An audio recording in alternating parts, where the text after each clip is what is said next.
Hey, what's happening, guys? What's going on YouTube? You guys have tuned into Rules for Rebels. In today's video, we're going to be doing a review of the documentary film that recently came out called Playing with Fire. It's all about financial independence, retiring early, that whole movement. Got a few minutes to kill before a meeting, and then after that, heading out to the gym. But this is going to be the short version. I'm going to try to keep this video 5 minutes or less. I made another video this morning about this, and I wound up rambling on for, excuse me, like 28 minutes. And that's damn near like a third of the length of the film, so I figured you guys might as well just fucking watch a movie at that point. Although I did add some of my kind of analysis and thoughts and things like that. But I wanted to make a short version for any of you guys with shorter attention spans or who don't want to kill 25 minutes. So, Playing with Fire is a documentary. If you follow like the world of fire blogs, fire podcasts, etc., you might be familiar with this. The guy who's kind of the main, I don't want to say actor because it's a documentary, the main character in the film, I believe he was actually the filmmaker behind it. That was his job prior to quitting his job. He was a videographer. And it's basically all about the fire movement. So it begins kind of laying out what fire is, talking about like what the average working life is of somebody who saves 3% of their income, 5% of their income, 10% of their income, versus how much you can cut that down by saving 50% of your income and falling into this fire lifestyle. At the beginning especially, but throughout the film, they interview a number of different like fire bloggers and podcasters and kind of like notable characters in the fire community. One criticism a lot of people have is like, to a lot of these fire bloggers and things like that, like, are you really telling me that you're secure because you live off 25 grand a year and bulk make breakfast burritos? Or are you financially secure because you have a blog making $300,000 a month? You know, nothing wrong with that. Props to them. I'm all about entrepreneurship and side hustles, and I notice a lot of people in the fire world are into that as well. But a lot of people have a hard time relating to, say, Mr. Money Mustache or Millennial Revolution, some of these other people, when they're making hundreds of thousands of dollars a month off their blog. Like, would you really call that retirement? Although that is kind of part of the fire movement, is quitting your day job so that you can focus on a passion project or something bigger.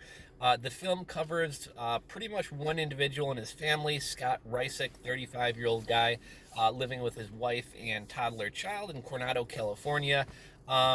That's one other kind of minor criticism of the film. Overall, I thought it was great, but that's one other minor criticism of the film.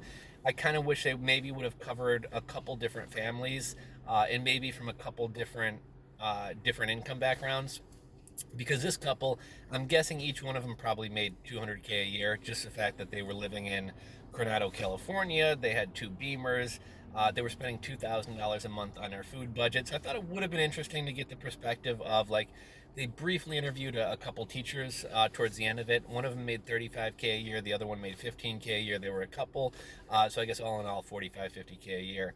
And they had actually fired in their 30s, but I thought it would have been interesting to kind of have two or three different families so you kind of get some different perspectives. Anyhow, they follow Scott, who learned about fire through a Tim Ferriss podcast. And what was really kind of interesting, over the course of like just a couple of months, he convinced his wife to get on board. They sold their house and wound up kind of moving, relocating, really trimming down their lifestyle, selling their cars for cheaper cars. And you kind of follow them through their journey. I believe it was about the course of a year. And at the end of the year, they've relocated to a cheaper cost of living area. They have a new house. They've kind of downgraded their cars, and they've cut their working life from like 44 years down to, I don't know, 10 years or 12 years or something like that. So that's kind of what the movie was all about. That's kind of a synopsis, kind of what it was about. Overall, I thought it was informative. I thought it was educational for anybody who is interested in fire or living the fire lifestyle. I thought it posed some good questions to kind of think about. And while I still am interested in fire, it almost in a way kind of made me question, like, is it really worth it? Because this couple were living like what a lot of people would have considered an idyllic life, and they wind up leaving all their friends, leaving their home, leaving everything behind. And so they kind of talked about, like, you really have to have a bigger end goal or a reason you're doing this, otherwise kind of what's the point? But this family seemed pretty happy. I thought it was a good documentary.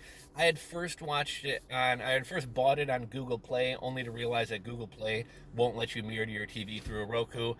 So I wasted $3.99 on that, and then had to buy it for $4.99 on Amazon. So it's $1 more on Amazon, but unless you have a Chromecast or unless you want to watch it on your phone, Google won't let you mirror it to a TV. So I'd recommend picking it up on Amazon.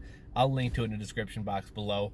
If this kind of intrigues you, I'll link down below to this video. I'll probably wait another day or two to release it, but I will put the long video, the 25 or 30-minute video, kind of analyzing this movie, as a private listed video down below, so you will be able to click that and watch it, and then maybe a day or two from now I'll actually release it on the channel. I just don't want to like overwhelm people's feeds. So that's my thoughts on it. If you guys watched it, drop a comment below, let me know what you thought. If you enjoyed this video, give it a thumbs up. If you're not subscribed, hit that subscribe button below, and we'll catch you on the next one, guys. Later.